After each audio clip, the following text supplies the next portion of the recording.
Hi. Okay, so this is the second video for this week, and we're going to focus on digital storytelling, chapter 2, as well as trying to connect what we learned in that chapter to Frankenstein, both the novel that you either read or listened to last week and the week before, and now the adaptation that you're to watch for this week, Wales film version that was released in the year 1931. So just do remember that the link that leads you to one way to rent the video, which is Amazon Prime, is on our syllabus. I also saw today on YouTube that you can rent it from YouTube for $2.99. I'm sure there are a variety of ways that you can view it out there, but do remember that the one that's free on YouTube is an abridged version. Even though it says whole film, it's actually missing about 16 minutes. So you don't want to watch that one, it'll just trip you up. And take the time to watch the entire full-length version, which is not very long. It's much shorter than the films that we're used to watching these days, just slightly over an hour.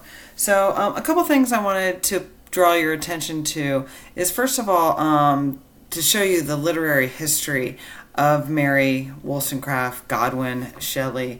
And I put some images up here for you. She was the author of the 1818 version of the novel that you read or listened to for free over the last couple of weeks. And you'll notice that some people here that she's connected to, her mother and father. Her mother was Mary Wollstonecraft, a very famous English radical thinker and writer in the late 18th century. She actually died 10 or 11 days after giving birth to Mary Wollstonecraft Godwin and then eventually Shelley. Her husband was William Godwin, another author and philosopher from the late 18th century. He lived on and raised Mary Shelley.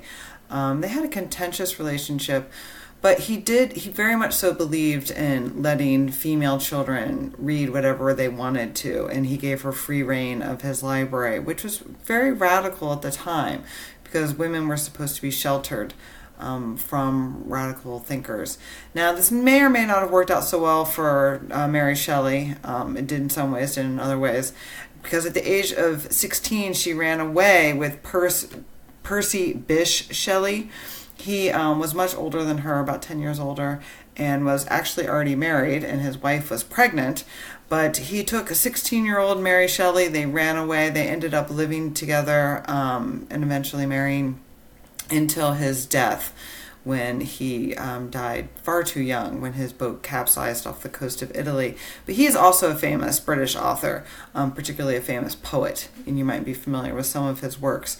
So you can tell that Mary Wollstonecraft Godwin Shelley came from a long and distinguished lineage, both from her parents and from her husband, of English writers, storytellers, thinkers.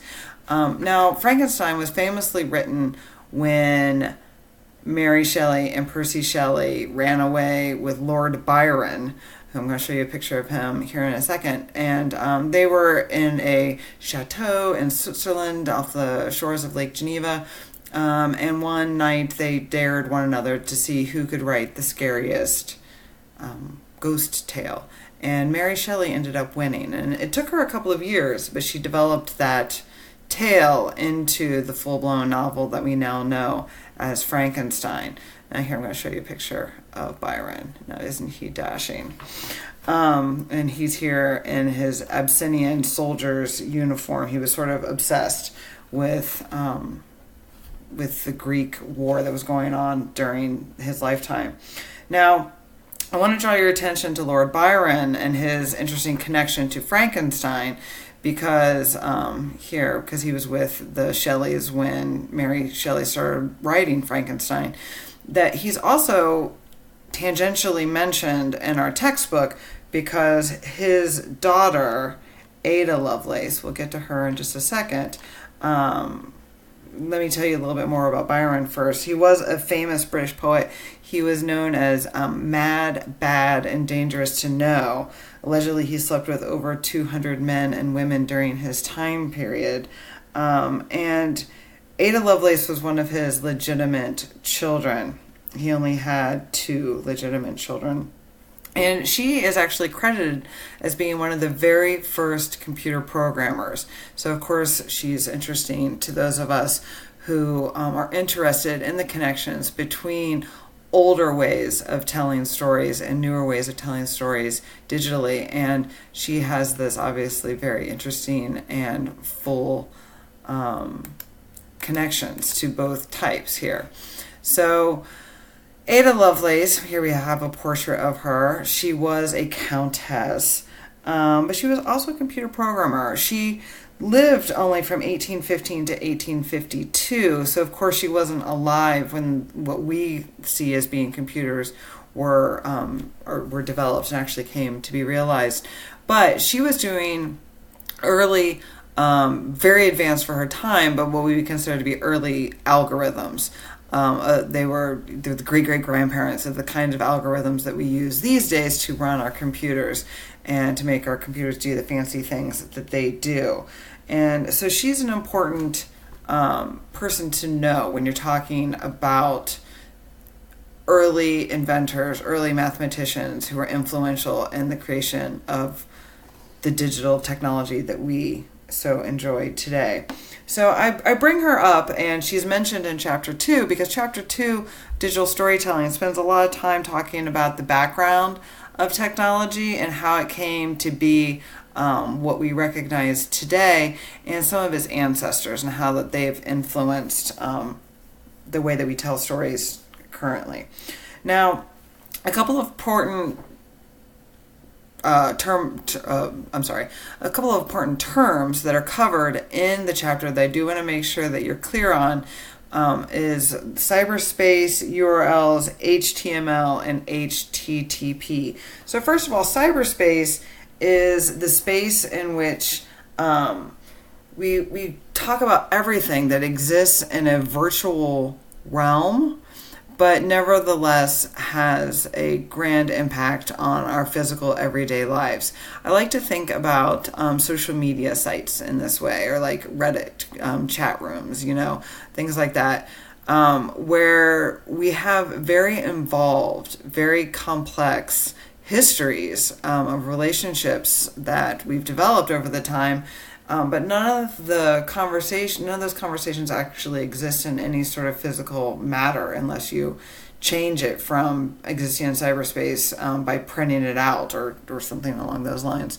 But nevertheless, we develop a lot of our own identity in these cyberspace arenas by spending our time there, by contributing to conversations, by forming friendships, maybe even ending friendships. That's happened to me a couple of times over the years, where suddenly you find out something about somebody else that you really wish you didn't know. So what happens in cyberspace in these virtual realms can have a large impact on our everyday lives. So they've really changed the scale, pace, or pattern of how we communicate.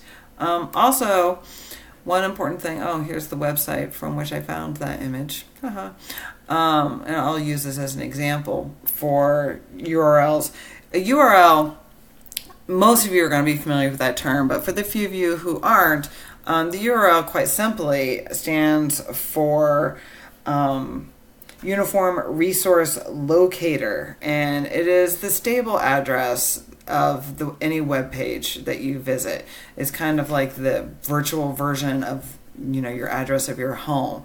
So every time I type in this very long string of numbers and letters and symbols, I should come exactly back to this page, and I can visit this page, which has a much more reasonable URL. You can see it up here.